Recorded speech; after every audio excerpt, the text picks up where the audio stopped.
Vidíte, že ich postoje pri používaní jednotlivých zbraní sú úplne odlišné. Je to bod pre modrého šermiara za zásah do hlavy. Kde?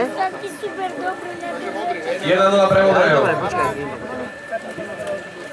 Tak ako sa ich zbrane diametrálne líšia, takisto sa líšia aj spôsoby boja a prispôsobené strehy, respektíve postavenie a postoje, ktoré tu šermiari hýbu. Pokračujeme páni.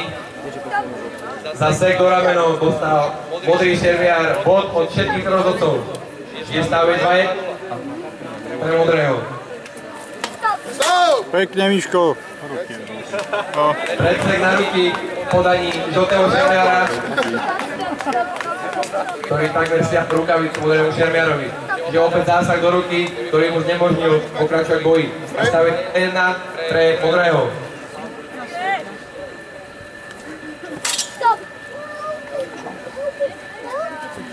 Stop! Ešte ideme sa fotovať, dobre? Povedal si že stop, dobre? Skúsi si. Bolo to zase také šmidlikanie v klobov v nose, takže pokračujeme ďalej.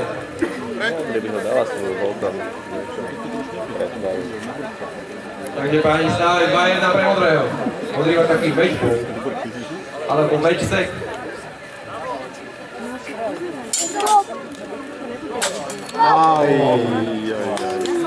Krásny bod do hlavy v podaní žltého šermiara, čím vyrovnal stav na 2. Potom prišiel zásah modrého šermiara, alebo už neskoro.